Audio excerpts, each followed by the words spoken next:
guys and welcome back to my YouTube channel Sheen Talks. And guys, मतलब जो topic मैंने आज select किया है वो टॉपिक है प्रायोरिटीज एंड आउटपुट। बेसिकली मैं पहले बहुत सारी वीडियोस में प्रायोरिटी से रिलेटेड बहुत वर्ड्स बोल चुकी हूँ, लाइक प्रायोरिटी क्या होती है। एंड मैं हमेशा यही बोलती हूँ कि आपकी प्रायोरिटी आप खुद होने चाहिए, क्योंकि बेसिकली जो मैं वीडियोस पहले बता रही थी उनमें आपका होना आपके लिए बहुत इंपॉर्टेंट था, मतलब अपने सेल्फ को जानना। बट आज बेसिकली जो मैं बताऊंगी वो ये है कि आपकी प्रायोरिटीज क्या होनी चाहिए और आपकी प्रायोरिटीज आपको मतलब कैसे आपको अपनी प्रायोरिटी बनानी है। अगर आपको नहीं पता कि आपकी प्रायोरिटी क्या है तो आपको बेसिकली पता हो कि आपकी प्रायोरिटीज क्या होनी चाहिए और आपको अपनी प्रायोरिटी कैसे बनानी है। इवन जिसने पहले नहीं सोचा कभी इसके बारे में कि उसकी प्रायोरिटीज क्या है, वो सोचने लग जाए इस बारे में कि प्रायोरिटीज होती क्या है, क्योंकि प्रायोरिटी होना एक बहुत इंपॉर्टेंट चीज है लाइफ में। तुम्हें पता होना चाहिए कि तुम्हारी प्रायोरिटीज क्या है। Like if I take myself only, तो मेरी पहली प्रायोरिटी मेरी फैमिली है, मेरे पेरेंट्स, मॉम, डैड। उसके बाद मेरी सेकंड प्रायोरिटी मैं खुद हूँ and third is my career. तो बेसिकली जैसे मैंने अपनी प्रायोरिटी को एक लेवल सेट दिया है, वैसे आप सबको भी अपनी प्रायोरिटीज को एक लेवल देना है। सबको पता होना चाहिए कि उसकी प्रायोरिटीज क्या है और अपनी प्रायोरिटीज के अकॉर्डिंग उसे डील करना चाहिए। और उसे पता होना चाहिए कि जो भी वो स्टेप उठाएगा या उठाएगी उससे उसकी प्रायोरिटीज पे इफेक्ट होगा, इसलिए उसको सोचना चाहिए पहले ही कि उसकी प्रायोरिटी क्या है। बेसिकली गाइस क्या होता है हमारी लाइफ में, अगर हम प्रायोरिटीज की बात करें ना, हम अपने आप को ही भूल जाते हैं प्रायोरिटी में। इसलिए मैं पहली वीडियो में बोलती थी कि तुम्हें पता होना चाहिए कि तुम्हारी प्रायोरिटी तुम ही हो और तुम्हारा लेवल ना मतलब फर्स्ट या सेकंड या थर्ड इसके आसपास होना चाहिए। ये नहीं कि तुम फिफ्थ सिक्स्थ नंबर पे जाके अपनी खुद की प्रायोरिटी दे रहे हो, उससे पहले तुम you are counting your friends like that. तो ऐसे नहीं करना। खुद की प्रायोरिटी मतलब एक दो जो बहुत इंपॉर्टेंट लोग होते हैं, पेरेंट्स एंड जो कोई भी किसी को मानता है, वो छोड़ के थर्ड मतलब सेकंड या थर्ड प्रायोरिटी तुम खुद होनी चाहिए अपनी लाइफ की।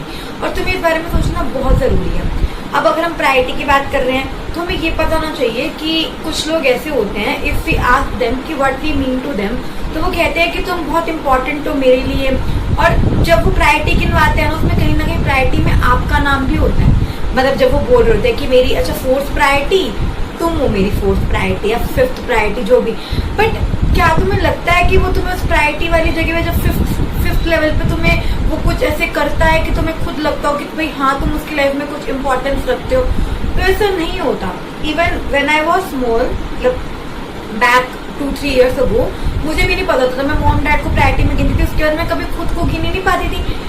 मैं गिनती थी फ्रेंड्स को, first best friend, then friends, then cousins, मतलब ऐसे बंदा गिनने लग जाता है और वो खुद को गिनता ही नहीं कि भाई मैं भी कुछ हूँ अपनी लाइफ में, मेरी भी कुछ इंपॉर्टेंस है, मेरा भी कुछ है। इसलिए आई एम सेइंग कि आपको पता होना चाहिए कि आपकी प्रायोरिटी क्या है।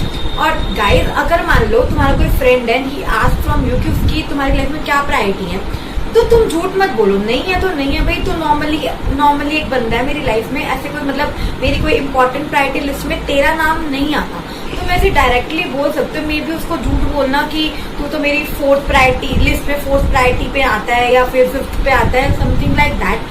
तो अगर तुम किसी को वो प्रायोरिटी पे मतलब लाते हो तो तुम्हें उसको वो हक भी देना चाहिए। इसलिए आई एम सेइंग कि अपनी प्रायोरिटीज किसी को बोलने से पहले कि उसकी तुम्हारी लाइफ में क्या प्रायोरिटी है, तुम्हें खुद पता होना चाहिए कि तुम क्या चाहते हो। और मैं ये कहूंगी कि इंपॉर्टेंट चीजों को प्रायोरिटी दो अपनी लाइफ में, अभी फालतू चीजों को ज्यादा प्रायोरिटीज मत दो। मतलब ऐसे कभी कभी होता है कि we give a priority to मतलब ऐसे ही कुछ भी फ्रेंड्स को भी दे देते हैं, नॉर्मल फ्रेंड होते हैं, हम कहते हैं हाँ भाई ऐसे दिल रखने के लिए, but still we don't have to do this. हमें खुद के लिए फोकस होना चाहिए, बिकॉज हमें खुद के पता होना चाहिए कि हमारी प्रायोरिटीज क्या होती हैं। शुड नो योर सेल्फ कि तुम्हारी प्रायोरिटीज तुम्हारी लाइफ में क्या है, और जिसको तुम प्रायोरिटी दो उसको वो हक भी दो।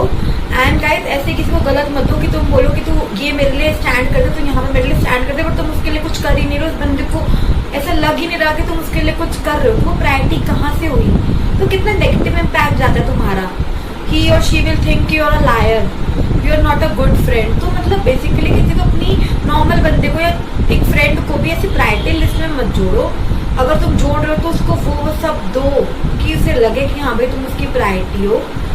और गाइस अब मैं आउटपुट की बात करूँ, आउटपुट का बेसिकली मतलब ये होता है कि कुछ लोगों की आदत होती है 100% देना हमेशा, मतलब दे गिव 100% टू अदर्स। मतलब चाहे वो कोई भी हो, वो फर्स्ट और सेकंड अटेम्प्ट में 100% देना लग जाता है। And after some time they came to know कि उनको हर्ट होता है बिकॉज उनको लगता है कि सामने वाला बंदा तो 100% दे ही नहीं रहा, वो तो कम दे रहा है, क्योंकि बिकॉज उनको पता होता है अंदर से कि मैं जितना दे रहा हूँ या दे रही हूँ मेरे को उतना मिल नहीं रहा, तो इट हर्ट्स वेरी मच। तुम्हें पता होना चाहिए कि तुम्हें आउटपुट कितना देना है। तो मैं कुछ बातें बता रही हूँ आपको जो आपको ध्यान में रखनी है।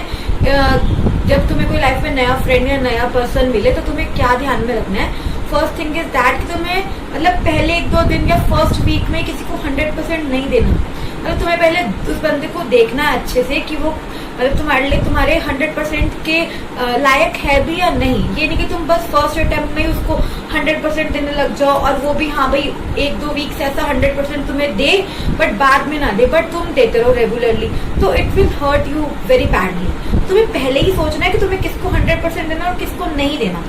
और गाइस तुम्हें क्या ध्यान में रखना है, जब तुम किसी से भी डील करते हो, चाहे वो फ्रेंड हो चाहे वो कोई भी, तुम्हें खुद पता होता है कि वो तुम्हारे साथ कैसे बिहेव कर रहा है। तुम खुद ही जज कर सकते हो कि वो तुम्हें कितने % बैक दे रहा है। अगर मान लो वो तुम्हें 40 to 50% दे रहा है, इससे ज्यादा नहीं दे रहा, तो तुम्हें क्या करना, तुम्हें 30% देना है। मतलब जितना तुम्हें सामने वाला बंदा देना उससे थोड़ा कम ही देना, ताकि तुम्हें इन फ्यूचर कोई इशू ना आए, तुम्हें कोई प्रॉब्लम ना हो, तुम्हें कुछ बुरा ना लगे। तुम्हें पता हो कि हाँ भाई उसने 40 दिया, मैंने भी 30 ही दिया था, तो चल इट्स ओके। ये नहीं कि तुम 100% दो और वो बंदा तुम्हें 1-2 दिन तो 100% दे, लेकिन बाद में कुछ टाइम बाद वो तुम्हें 20, 30, 40 मतलब तुम 100 दे रहे हो और 50 वो दे रहा है, तो 50 का बहुत ज्यादा होता है, तुम्हें बहुत हर्ट होगा उससे। तुम्हें पहले ही देखना है कि तुम्हें क्या कर रहा है, तुम्हें किसको कितना देना है।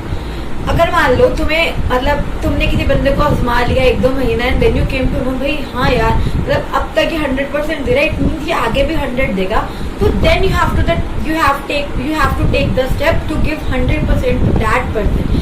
ये नहीं कि तुम पहले 1-2 दिन बात करो, किसी दिन उसको 100% देने लग जाओ, तो it will only bad for you, तुम्हारे लिए ही बुरा होगा ये, क्योंकि उस बंदे के लिए नहीं होगा।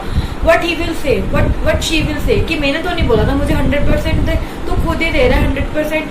तो बेसिकली गलती किसकी आ जाती है, घूम फिर के हमारी गलती आ जाती है। तो हमें अपनी गलती नहीं करनी ना, तो हमें अच्छा बनना है, मतलब हमें मतलब अपने माइंड को यूज करना है, दिमाग लगाना है कि हमें 100% किसको देना है, कब देना है, कितना देना है और कहाँ देना है। हमें ये सब बातें पता होनी चाहिए। मैं यही बोलूंगी कि मतलब तुम्हें पता है तो 70 दे रहा तो तुम्हें 60 देना चाहिए, या फिर 70 दे दो हद मार के। कोई 80 दे रहा तो तुम्हें 70 दो या 60 दो, मतलब उससे थोड़ा कम ही दो ताकि तुम्हें बुरा ना लगे बाद में। और जो तुम्हें लगता है कि हाँ भाई 100% के लायक है, काबिल है, भाई देना चाहिए, तुम्हें उसको 100% देना चाहिए। तो मैं यही बोलूंगी कि ऐसे किसी को भी तुम अपनी मतलब इतनी ज्यादा लाइफ में इंपॉर्टेंट मत दो कि तुम अपना पूरा 100% उस बंदे को दे जा रहे हो, बल्कि बाद में तुम्हें लगता है ना जब वो उसके लायक नहीं था then you have also given, तो बहुत हर्ट होता है। तुम्हें बेसिकली क्या करना है, तुम्हें अपने दिमाग को यूज करना है कि तुम्हें कब किसको क्या करना है, ठीक है। और अब मैंने तुम्हें 2 चीजें बताई थी कि पहले प्रायोरिटी बताई थी और अब आउटपुट बताया था, ये दोनों आपस में बहुत ज्यादा लिंक्ड है। हमें पता होना चाहिए हमारी प्रायोरिटीज क्या है और हमें उस हिसाब से उनको आउटपुट देना चाहिए। अगर कोई तुम्हारे मतलब नॉर्मल फ्रेंड है तो तुम्हें पता होना चाहिए उसको मैं इतना दूंगा तो हाँ भाई चल जाएगा काम, ठीक है, और वो मुझे भी इतना दे रहा है तो इट्स ओके। तुम्हें पता होना चाहिए कि कौन तुम्हारे लिए कितना इम्पोर्टेंट है और कौन तुम्हारे कहाँ आता है। ये नहीं कि जैसे लाइफ में कुछ चीजें ऐसी होती है जिनको कंपेयर ही नहीं किया जा सकता, जैसे मॉम डैड सबसे पहली चीज होते हैं जिसको कभी कंपेयर नहीं किया जा सकता, मतलब उनके ज्यादा ना कोई हो सकता ना कोई होता, this is the only thing. तुम्हें उनके लिए तो हमेशा 100% ही देना चाहिए, चाहे वो तुम्हें अच्छा बोले या बुरा बोले, उनको जो बोलते हैं हमारे लिए ही बोलते हैं, हमारे अच्छे के लिए ही होता है वो। तो बाकी कुछ और चीजें होती है जिनमें तुम्हें देखना पड़ता है कि प्रायोरिटी के हिसाब से तुम्हें उनको देना पड़ता है। तुम्हारा नॉर्मल फ्रेंड हो, तुम कोई ऐसे फ्रेंड्स होते हैं जिनको तुम ज्यादा नहीं देते, मतलब आउटपुट 20-30 में चल जाता है, कोई को 40 दे दो, कोई को 50। It depends on the friendship and the situations, और इट डिपेंड्स कि वो तुम्हारा बंदा तुम्हारी लाइफ में क्या मैटर करता है और उसकी तुम्हारी लाइफ में क्या इंपॉर्टेंस है, वो तुम्हें उतना दे रहा है कि नहीं, तुम्हें हैप्पी रख रहा है कि नहीं। तो गाइस मैंने तुम्हें मतलब 2 इंपॉर्टेंट चीजें बताई और ये बहुत इंपॉर्टेंट है। और गाइस जिसने अब तक नहीं सोचा कि उसकी लाइफ में प्रायोरिटी क्या है और उसकी लाइफ की प्रायोरिटी लिस्ट उसे नहीं पता, तो प्लीज अपनी प्रायोरिटी लिस्ट बना के देखो एक बार, it's very necessary for you. तुम्हें पता होना चाहिए तुम्हारे लिए इम्पोर्टेंट क्या है। तुम बहुत उल्टा पुल्टा सा सब बोलते हैं, मम्मा पापा, उसके बाद फ्रेंड्स, कजन्स, ये मेरी वो चीज मुझे अच्छा लगता है, मुझे वो अच्छा लग रहा है, बट करियर कभी नहीं आ पाता वहाँ पे, तुम खुद कभी नहीं आ पाते उस प्रायोरिटी वाली लिस्ट में। तो तुम वो सब लाओ, तुम्हारा गोल्स, तुम्हारी एम, ये सब होना चाहिए पाने के लिए, तुम्हारी प्रायोरिटी पाने के लिए तुम्हारी प्रायोरिटी लिस्ट में। तो गाइस होप सो कि आपको समझ आ गया होगा कि तुम्हें क्या करना है। तुम्हें एक प्रायोरिटी लिस्ट बनानी है और तुम्हें पता होना चाहिए तुम्हें किसको कितना आउटपुट देना है। तो होप सो कि आपको वीडियो अच्छी लगी होगी and please don't forget to like share and comment and guys please subscribe if you haven't subscribed yet and bye and meet you with a new video soon. Bye.